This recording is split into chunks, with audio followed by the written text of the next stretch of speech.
Hi, this is David Ware from the State Archives. As we're recording this, we're still in the middle of the post-presidential election posturing over lawyers and lawsuits and so forth. I thought we'd go for something different. Let's talk about weeding. This is when you take the plants that are not in their proper places out of your garden beds, go digging for dandelions in the yard, and that sort of thing. Basically, getting rid of the stuff that shouldn't be there or for which there's no room in order to make way for the plants that you want to be there. In libraries and archives, there is a form of weeding as well. That's what I'd like to talk about a little today. Weeding of collections. We, like most libraries and archives, we have a finite amount of space. We're currently working on weeding down our bound volumes, basically making room on our bookshelves. This is not something we do lightly. This is not something we do quickly.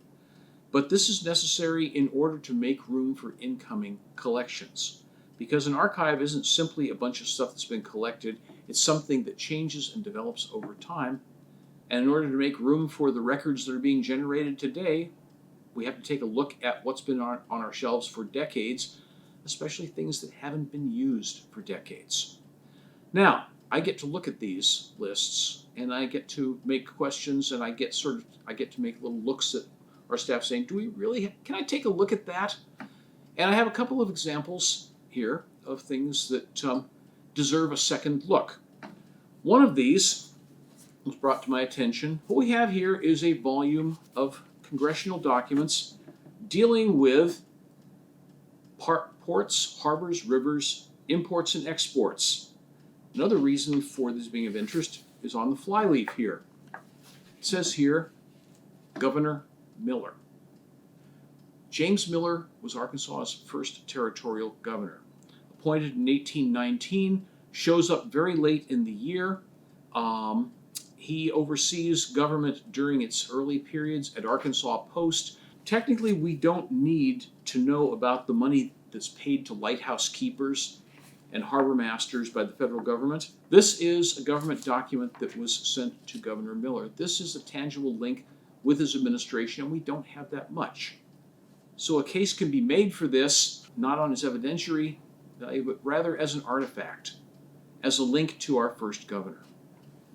Now, another volume that popped up during this process, lovely decaying leather binding, and it says, Counting Electoral Votes, 1787 to 1876, second session, 44th Congress. Now, who would have thunk they'd have wondered about counting electoral votes back in the 1870s? What we have here, my friends, is a souvenir of one of the most contentious, bitterly quarreled over elections in American history. As we're taping this, we're in the middle of legal challenges to the election of 2020. We got nothing on the folks of the 1870s, in which you had two highly qualified candidates, both men who were very conservative, moderate reformers, personally honest as the day is long, both of them great candidates for office. But let's just say that their respective supporters duked it out in the courts and in Congress and in the newspapers of the nation, and thereby hangs the tale. The United States presidential election of 1876 was one of the most disputed elections in American history. Samuel Tilden of New York outpolled Ohio's Rutherford B. Hayes in the popular vote.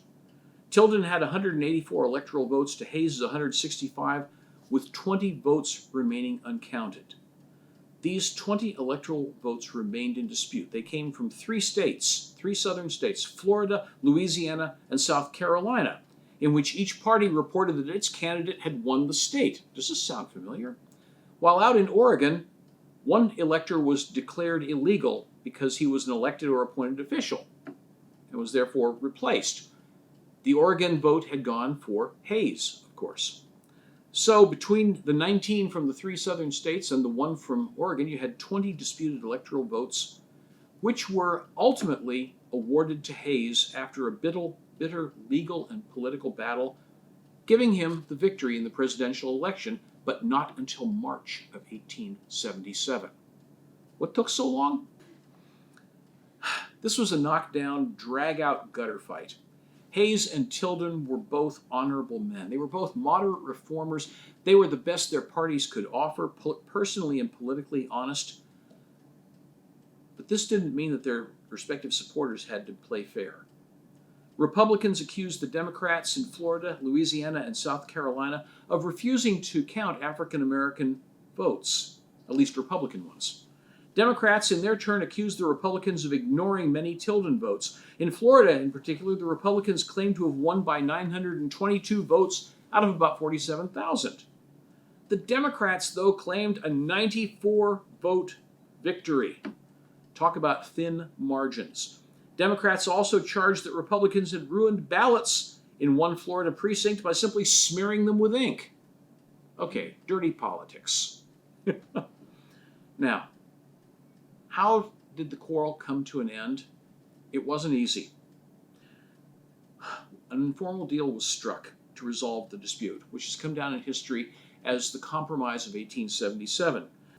Basically, the Republicans agreed to end Reconstruction, leaving Southern politics to the old Southern conservative Democratic politicians.